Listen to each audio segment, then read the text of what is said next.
Hi and welcome. Today we're going to be painting an asymmetric wreath. So we've just finished painting a really nice simple foliage wreath that was nice and even all the way around. But now let's play around with that a little bit more, and we're going to have a few uneven shapes, a wreath that doesn't go fully round. It's going to be a little bit more creative and a chance for you guys to really flex that creative muscle. So grab your paints and let's go. Right then, so today we're going to look at doing another wreath, but it's going to be a bit different. So let's start ourselves off by giving ourselves a handy guide, because we still need a good basis from which we can then go off and be all creative with. Now, this is a really good point to mention that in my book, New Botanical Painting, towards the end of the book, there's a chapter that's all about putting your paintings together into lovely arrangements. Now, last time we did a wreath rather like this, nice and even. This time we're going to have a go at doing something a bit more asymmetric. So if you enjoy how we get on today, I highly recommend having a look at this. Link in the episode notes for you to get your hands on a signed copy from me. But let's get going. Right. With a wreath that you are going to paint all the way round, it's pretty simple. You just follow the line of the circle. But when you're going for something a little bit more creative, you want to think a little bit more out the box. So I've got my pencil here and I'm going to be thinking in terms of curves. So I'm going to have a focal point down here of more of a cluster of foliage and leaves, and then what's going to happen is my leaves are going to sort of stop around this point and around that point. So I'm just going to put a little line there, and we're going to have a bit more freedom coming off the circle, but because we've got that circle, we shouldn't go too far wrong. Now, I've got an assortment of brushes again today. Today I've actually included a few larger brushes into the mix because there are going to be times where I want to create some really nice large leaf shapes, even though we're working on a fairly small scale. So therefore, a little bit of something in the palette. So therefore, I've got my larger brushes, and they're also just way better for mixing colour. If you try mixing your colour with one of the teeny tiny brushes, you're going to be in trouble. So okay, we've got our cadmium yellow mixed with sap green on its own, then sap green with some French ultramarine. You pretty much know the deal now with my foliage palette. I do like to clean it up, at least the bottom wells, so I can remix my colours just so I've got them exactly how I want them, and also to have the amount that I want of them. Let's get some of our green gold in there, lovely. And the Prussian blue at the bottom. Mix it in with the sap green. And also having a piece of scrap paper up here is very handy. So let's bring that all down in here so we can see what I'm talking about. So mixing your colours and having a little handy reference of how they're looking. So this one at the moment I'd like to have a bit more blue in it, so nice, that's a bit more like it. And of course that's not a mixed colour, that's a colour straight from the tube, but I want to see what it looks like next to the rest of my colours. So again, I feel like I could pop a little bit more blue into that one as well, just so we've got a real variation. Wow, that's lovely. Okay, so I'm going to start off by painting some things down in my focal corner. So we're still going to be looking at using a lot of the leaf shapes that we've been looking at, but this time we're just being a bit more free. So I'm using my size 2 brush, but I'm using the rounded point of it, so I twizzle the bristles to get a nice point. And I am going to come right off the the pencil guide that we've got here and just start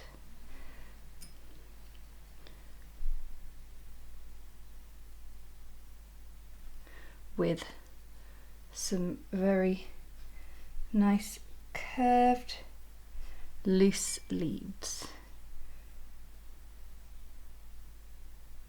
And then I'm going to drop in a tiny bit more concentrated colour into the bottom of those. And we're off. So I'm creating this sense of curve coming out of my focal point down here. Now I'm going to work with my slightly smaller brush because I want to make sure I've got the control, and I'm going to add a fern. Now when you've got a fern on a super duper tight curve like this one, there's going to come a point where you just don't have any room for your leaves. So that's okay, as you can see what just happened there. So I'm going to just extend out, and that is going to be the end of my fern there. I'm just going to now really fill out the top side, and I'm enjoying sort of creating a nice undulation with these leaves coming out here. We're not worrying too much about everything angling up politely in one direction, and then I'm just going to dab a little bit more green up the middle. Lovely. So already we've got a lovely sense of movement coming out. Now, along with our really large focal foliage, we are going to be needing some sort of supporting acts going in there. So I'll also be looking at painting just some really simple, thin and simplified leaf shapes as well. So this is my fun little leaf outline, little fern, little sprig, whatever you like to call it. Just using some concentrate sap green, but it's still coming out in a curve from this central position. I'll just tidy up that leaf on the end there. Got a little hair there. Right, now I've got these two curves coming out like that. I now want something to curl out this way. So I'm going to take my Prussian blue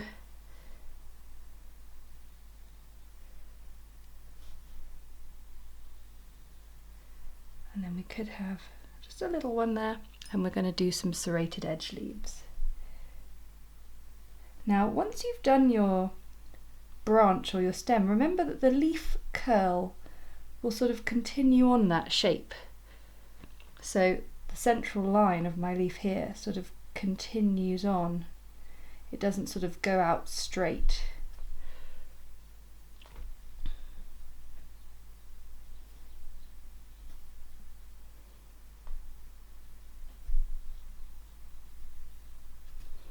Then we're going to add a little bit of Prussian blue to the base there, and then I'm just going to add a few little extra branches. It's much more sensible to paint your initial branch, put some leaves on it, and then see how it looks. Really nice. Okay, and now I think with the gold green, what will be really nice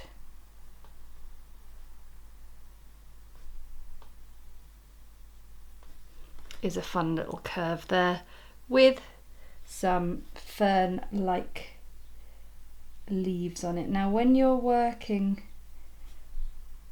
with a sort of, it almost feels like hopscotch, just trying not to stick your hand into wet paint that's already been painted on. It means you probably need to sort of start painting your fern leaves from a slightly unexpected place, i.e. not necessarily just from the base and working your way up. And I'm making sure my leaves space in a way that just makes it a little bit more aesthetically pleasing, so they're just poking in amongst the rest here. So there is the tricky notion that teaching something like this, a lot of it is down to having confidence with the brush, and that comes from practice. So the first time you do something like this, you might have an absolute nightmare and just go, oh God, this is horrible, I hate it, I can't do it.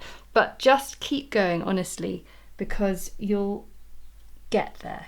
I mean, this is always a bit of a risk for me because I'm experimenting too. So please don't lose heart. And again, watercolour is meant to be fun. Okay, I'm pleased with that, really, really happy. And I think I'm just going to add in just a little something here.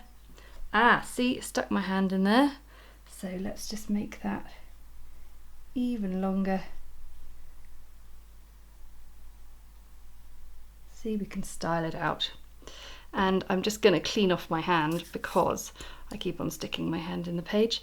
Now, this is a really handy moment, actually. A useful tip: if you do get a little bit of unwanted watercolour on the page, all you need to do is just put a bit of water over the top and then blot it, and it will start to disappear for you. Okay, so let's keep going. We're now going to start looking at working our way further along this direction, because I'm just going to leave that one because I don't want to stick my hand in it again. So we're now going to use the line of the handy circle, pencil circle we've got there, and now I'm going to add a slightly more conventional little sprig.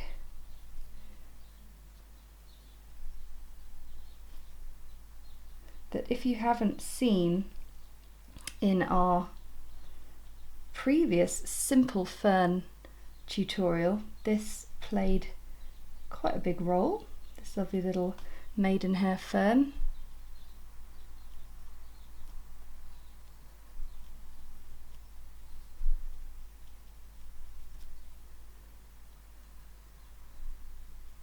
There we go. And so my thoughts now are starting to sort of go in the direction of how are we going to sort of extend it along here. So we're sort of thinning out from that initial really big thick point. So I'm going to let that dry, but I am just going to add a little dab of extra green in there just to keep it vibrant. And I'm going to work my way up this way, and I think I'm going to pop in a bit of eucalyptus because it is one of my faves. So get a really translucent paint there, and I'm going to come over right over the top here and just draw in a line which follows the pencil, and I will branch my eucalyptus there, and then we can just add in some lovely translucent circles. Well, they're not circles really, are they? They're more like sort of squashed kidney beans, just getting a little bit smaller, a little bit smaller.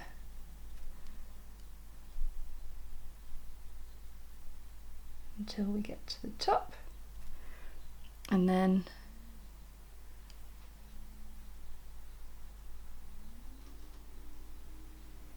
on different angles. And if you haven't seen my eucalyptus tutorials yet, I've done one on a willow eucalyptus, like a full-on one, and then in my episode of all the leaves you'll ever need, we do a true blue eucalyptus project, which is this one here, and I show you how to do it in slightly more detail. Okay, really pleased with this so far. I'm now going to add a bit of eucalyptus down here as well. So we want the sense of it being really thick and abundant in the middle, then it's going to gradually thin out. So I'm still going to have a little bit just coming out there and coming out there as well, because we're not always going to be strictly following the line of our pencil, but we have it there as a really handy guide. And you don't have to draw a circle. I mean, wreaths come in all shapes and sizes. So ovals or wiggly shapes or anything like that, but just make sure that you do have a guide to start off. Otherwise you will struggle to keep it like uniform in its creativity, if that makes sense. Just having good foundations allows you to then really strike off and be really creative. I think that's a good mantra for life, to be honest. There we go. Okay, lovely. So that's our first layer of eucalyptus done. We're going to look back up here and we're going to go for another sort of vine-like piece, and I'm just going to trail it around the eucalyptus there. And we're just going to create lovely single tapered line leaves just in sap greens. This is the ultimate in like classic and simple leaf branch.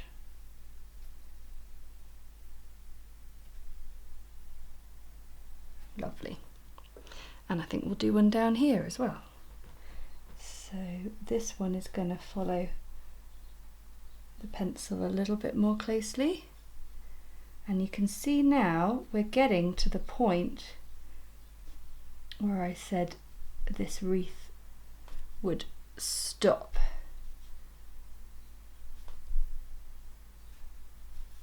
You know, it's funny, I really like that now. Happy accidents, everybody. Don't just quit if something doesn't go how you were expecting it to go. That's why I like watercolour so much. It's very forgiving.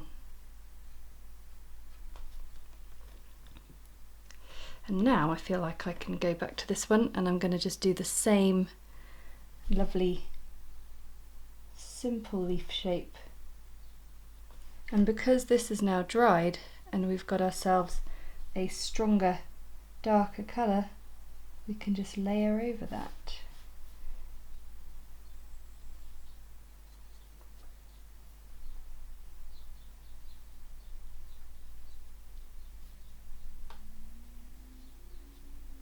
So whereas in the previous simple wreath we kind of kept everything to itself, now in this more abundant asymmetrical wreath we are allowing things to overlap a little bit and just be up in each other's business a little bit more.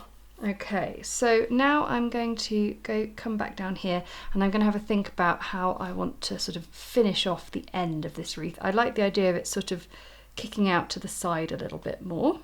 So I'm going to use a sort of more concentrated version of the sap green and the Prussian blue. And I'm going to come up one there and one like that, and that will help the direction of everything. And this is going to be one of my favourite styles of painting. We're just going to do little sort of teardrop leaves. Almost feels like I'm painting in gouache, which is like a much more concentrated paint than watercolour. And you can layer up really easily with gouache, but I just really like it. So I'm just using it in a very concentrated form, and it's a lovely kind of accent.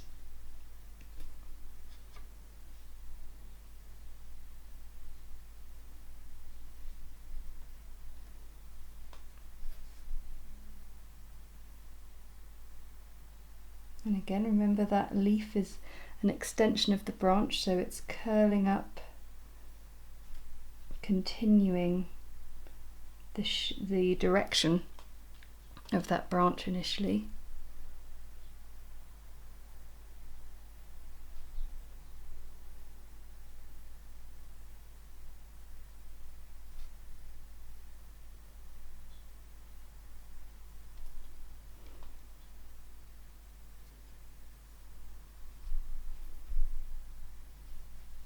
And then I'm going to have just some little, almost like seed heads.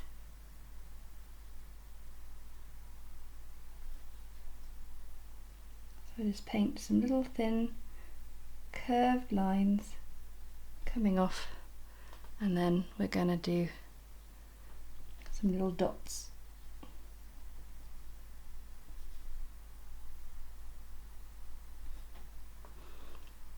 We'll have one more just shooting out.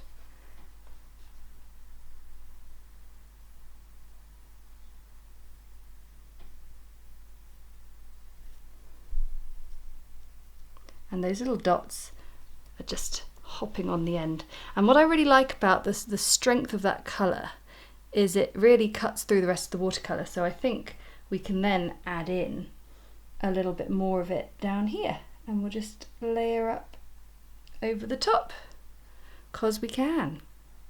So we've got concentrated colour being layered up onto dry colour underneath.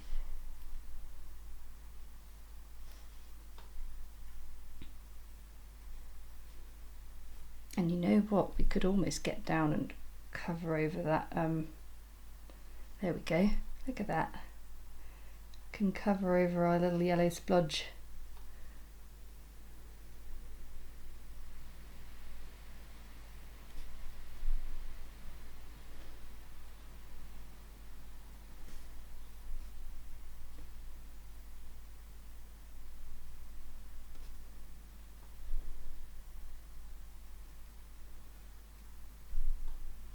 This is what I like about watercolour, is you really can sort of be presented with solutions when you think you've hit problems. I don't think I would have ever come up with something that creative had I not had that issue in the first place. Okay, but I am going to try to avoid sticking my hand in the paint for the rest of the session.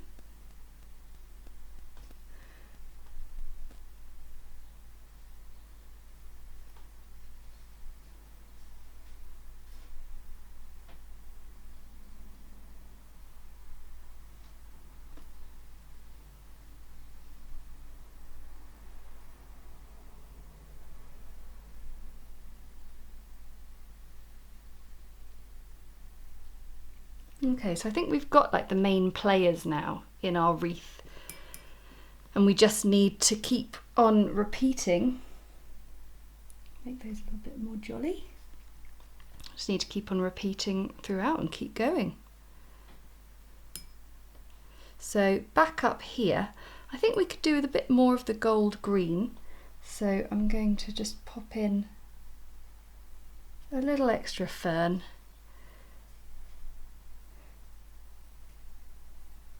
Nice long languid leaved fern. They're always fantastic if you just need a simple filler. Good old ferns.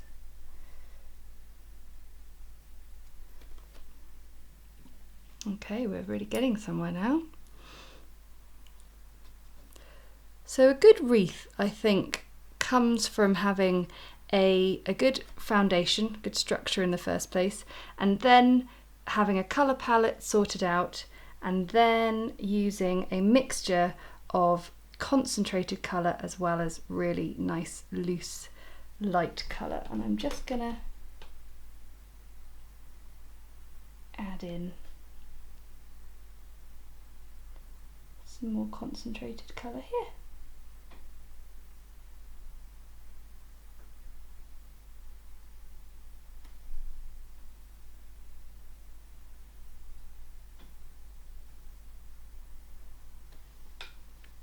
I think we'll pop a seed head there.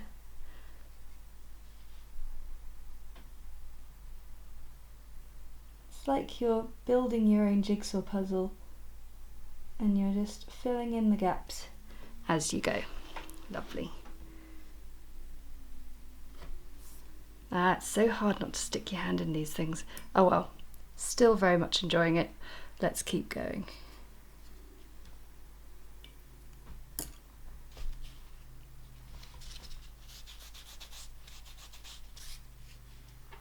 So what are we going to go for next? I think we're going to come up round over the top and just keep going. But I think what I'll do is I'm going to let it dry for a minute and then we will come back to it and then we won't be sticking our hand in anymore, okay?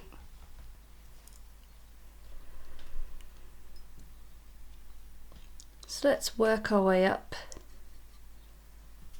this wreath up here. Oh, actually no, let's add a little bit of the green gold down in here.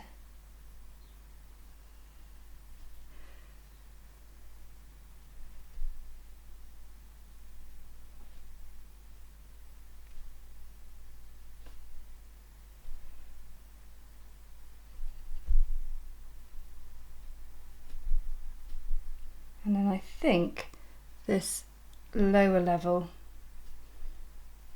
is done. It is amazing how many greens there are in nature. Everything here is green. It's kind of mad. Anyway, let's go back up around here. So we need to think about how we're going to make it over to here and how we're going to just keep a continual sense of what we've got on here. Now we haven't put any more of those serrated leaves in, so here I go, using the line of the pencil circle once again,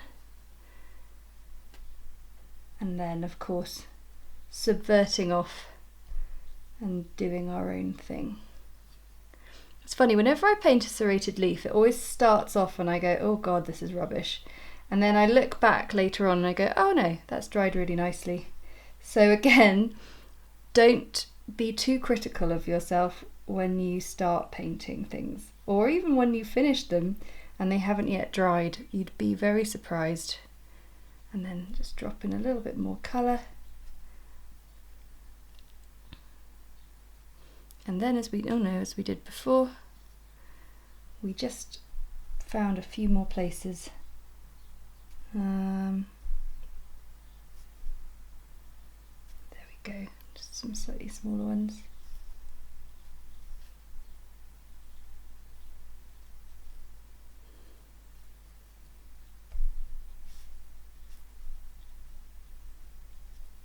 Lovely. We'll probably add in one just there as well.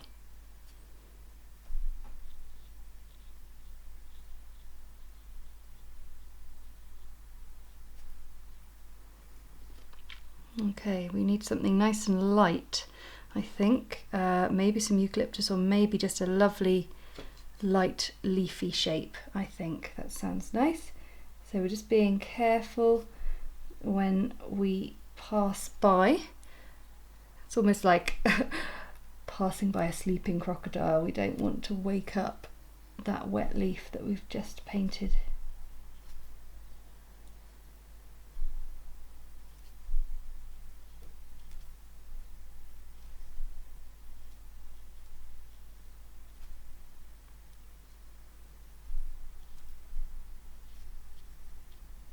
Nice. I might send a little bit more green up the middle of it. Ooh, look at that, that's fun. Okay, and then I would like to add another bit of gold green. So I'm just keep on looking back at what's come before. I just have something just to hang down a little bit in there.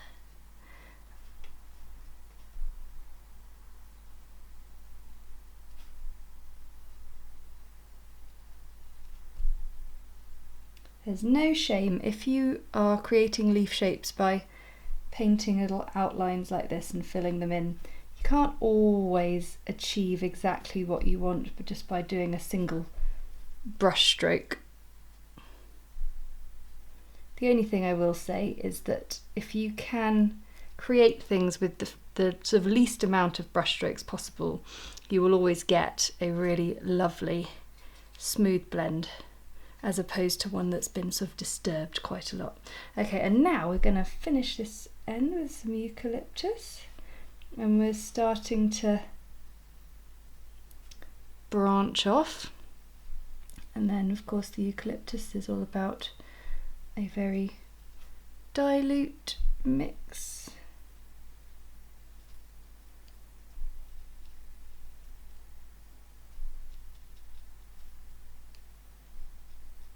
It's a real riot of colour and things going on in here. I'm really pleased with this, because this was a complete experiment from my point as well. I didn't really plan what I was going to do. I just trusted it would work out.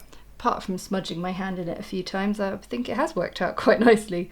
Okay, so that is all quite wet up there. So let's just have a quick look at the piece as a whole and see if we need to add any bits in. Feels like we could just pop in a little something here. So at this point, I'm just sort of taking a step back from it and looking at it and going, right, what needs evening out, shaping up? So yeah, I just want a little something in there.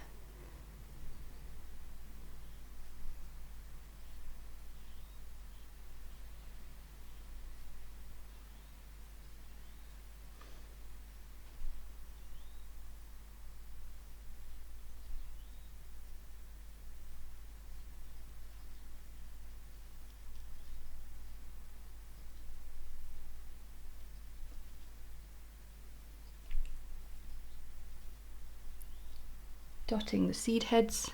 How lovely. Okay, I'm really pleased with this.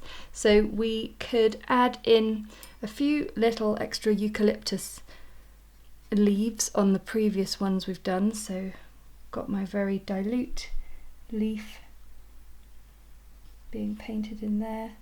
Just a few. I don't think it needs it on all of them.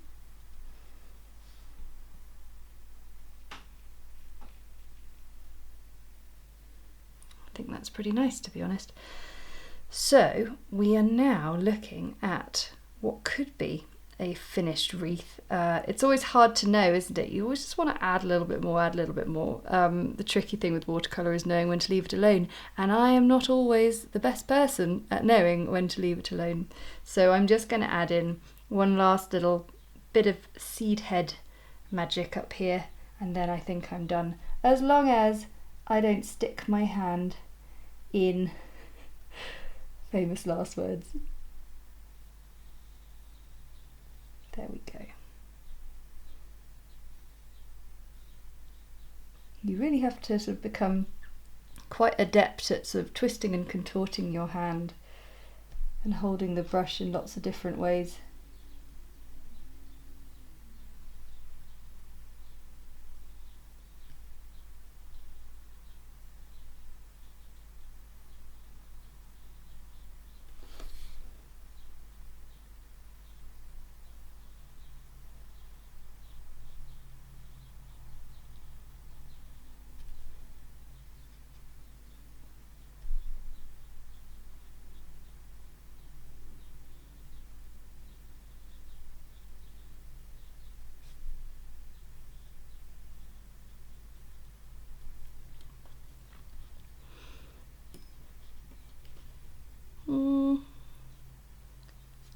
You know what we haven't got much of? We haven't got much of this lovely little green piece, so I'm just going to add in one last one,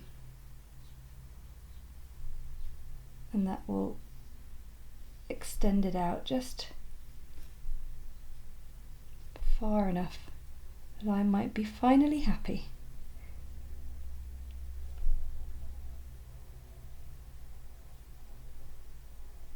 I've watched back a few of my videos and there's quite a few times where I go, just one last thing, and then of course another little thing, another little thing. So it's quite funny. I'm quite enjoying how that's blending into the eucalyptus there. Right, okay, I am now going to leave that for you. So the only thing left to do is to rub out the pencil. So that's going to take a moment to dry, and then we'll come back, rub it out, and you can have a look at it. And there it is, all rubbed out and looking lovely. So now that the pencil is gone, you really get the sense of this being a much looser, freer wreath, and especially with the fact that it doesn't close up. It just looks really kind of cool. I can imagine a lovely kind of monogrammed initial in there. That'll have to happen another time for another lesson. So anyway, thanks so much for watching.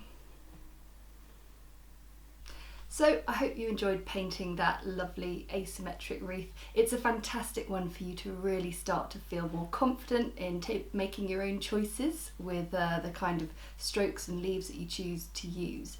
So that's been a wonderful roundup of foliage, but next we're going to be working on flowers, which is really exciting. So if you've enjoyed what we've done so far, I'd love it if you hit the like button. Comment below as we're starting to do flowers now. I'd love to hear your thoughts of what flowers you'd like to see us do, and of course hit subscribe so you don't miss a future episode. Alright, thanks a lot, bye!